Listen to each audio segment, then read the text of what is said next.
Bueno, ¿qué tal?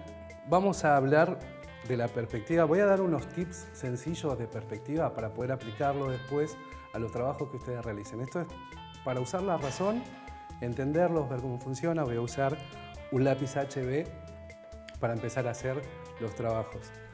La perspectiva nació en el Renacimiento y lo que nos ayuda a nosotros es dar una profundidad en el trabajo. Pero para ella vamos a necesitar, yo voy a explicar tres rápidamente. La primera, vamos a partir de una línea central, puede ser un poco más abajo, porque lo que vamos a generar acá sería una línea de horizonte. No es que esta línea tiene que estar siempre en los trabajos, pero siempre tiene que estar, nosotros la tenemos que tener presentes. La línea de horizonte en realidad lo que nos dice es que la altura de nuestros ojos va a estar en esa línea de horizonte. Entonces todo lo que esté por debajo nosotros lo vamos a ver desde arriba y todo lo que esté por encima lo vamos a ver desde abajo o creciente hacia arriba.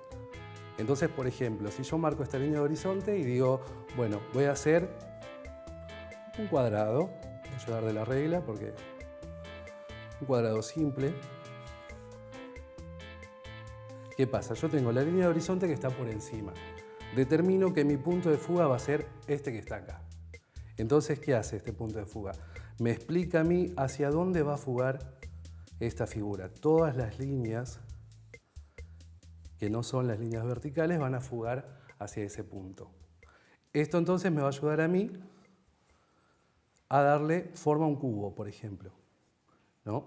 Al cual yo le voy a ver la parte de arriba porque está por debajo de la línea de horizonte. ¿Sí? Lo mismo pasa si yo pongo, por ejemplo, un cuadrado por sobre la línea de horizonte.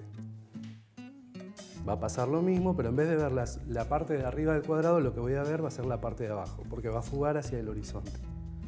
¿Qué pasa si yo, por ejemplo, estoy en un piso 6 de un edificio? Voy a estar por encima de la línea de horizonte y voy a empezar a ver todos los objetos que yo veía cuando estaba en tierra por encima también. Esto me va a ayudar a mí, por ejemplo, si yo quiero hacer un edificio y estoy desde un balcón mirando hacia abajo, cómo van a ir todas esas líneas hacia ese punto. Es un punto imaginario, en realidad es una forma de ver las cosas.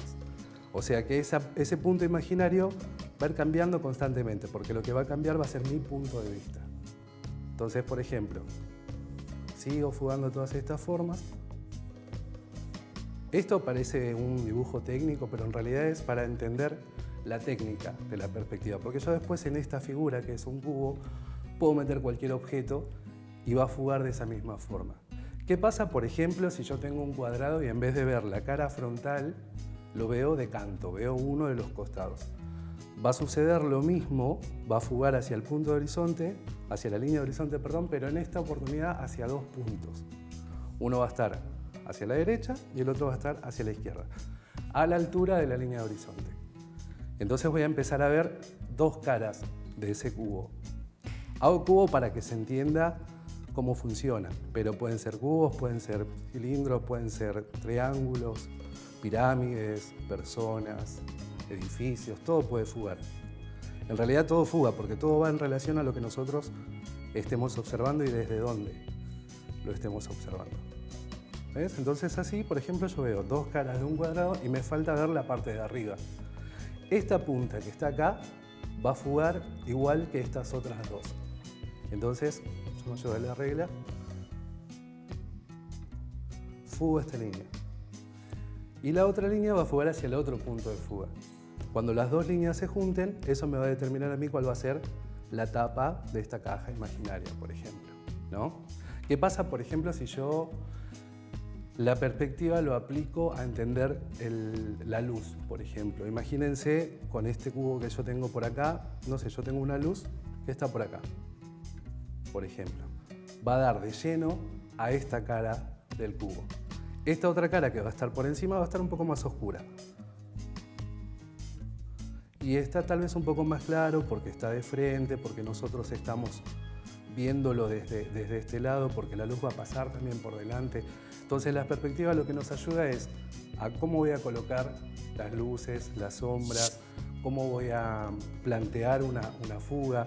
En cuerpo humano, por ejemplo, una fuga se llama escorzo. Tiene un nombre. Por ejemplo, vamos a fugar todo hacia acá. Vamos a terminarlo por acá. Y yo acá adentro puedo imaginar una persona, por ejemplo, que va a estar fugando hacia ese punto de fuga. Voy armándolo más o menos. Tenemos cabeza, tenemos un brazo, pero está yendo hacia ese lugar. Está fugando también, su forma está metida dentro de ese dibujo que nosotros hicimos previamente, fugando la figura. También me sirve si yo quiero, no sé, marcar una ciudad. ¿Qué pasa si yo tengo un elemento que va justo a la mitad de la línea de horizonte? Habíamos dicho que si estaba por encima veíamos la parte de abajo y si estaba por debajo íbamos a ver la parte de arriba. Pero si está a la altura de la línea de horizonte, este punto de acá va a fugar hacia arriba, buscando ese punto, y el de arriba va a fugar hacia abajo.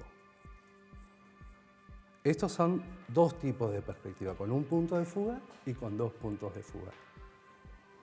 Buenísimo. ¿Sí? Qué bueno. Sí, sí, sí. Aparte muy claro, lo hiciste como más simple, como para que claro, los para que sea... no saben tanto de perspectiva Exacto. se empiecen a animar un poco a lo que es trabajar con perspectiva y la verdad que... A pensarlo, cómo claro. estoy viendo Totalmente. la figura, Totalmente. hacia dónde está, dónde Sí. estoy viéndolo, si estoy a la altura de la figura, si estoy por encima. Y después lo demás es... Sí, obvio. Sí, Miguel, mostrarnos más o menos con las graduaciones de los lápices. Las graduaciones de estos lápices, con estos lápices son los únicos con los que se consigue un negro. Ah, un negro bien, No, bien. impresionante. Estos serían los B, los blandos. Estos son los blandos y este sería uno de los más altos porque es el 9B. Claro. Y esta es la diferencia, por ejemplo, con un lápiz blando, que es mucho más duro, Claro.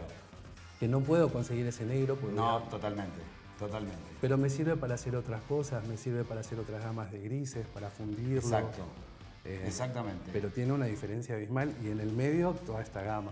Claro. Es como claro. que podés hacerlo. Claro, que queda genial. O sea, claro, vos querés ir haciendo sombras en lo que estabas explicando recién. Exacto. Y le vas dando con los blandos. Vas utilizando claro. los blandos, vas diciendo, bueno, si es muy oscuro voy a usar un blando muy alto como el 9B. Ajá. Si no es muy oscuro puedo usar un 4, puedo usar un 3. Claro. Por eso ya hablábamos de la graduación Exacto. de lápices que tiene, que van del 10 del 10H al 10B. ¿no? 10, 9, 8, 7, 6, 1. Exacto. Y Todo, del otro lado todo. exactamente lo mismo. La verdad que me encanta lo que hiciste, Miguel. Bueno, y bueno. les quiero recordar que el Creta Color no solo tiene lápices, sino también tiene los chunkies, que son las plaquetas de carbón prensado, Sí. y los famosos tiza, los pastel carré, que son increíbles, que otro día vamos a hablar Exacto, de sí. esos. Hoy queríamos concentrarnos más que nada en lo que es la perspectiva y los lápices para usarlo. Pero la verdad, buenísimo lo de la perspectiva, increíble. Perfecto. Increíble, Bueno, gracias. increíble. Me alegra Muy que te haya bueno. gustado.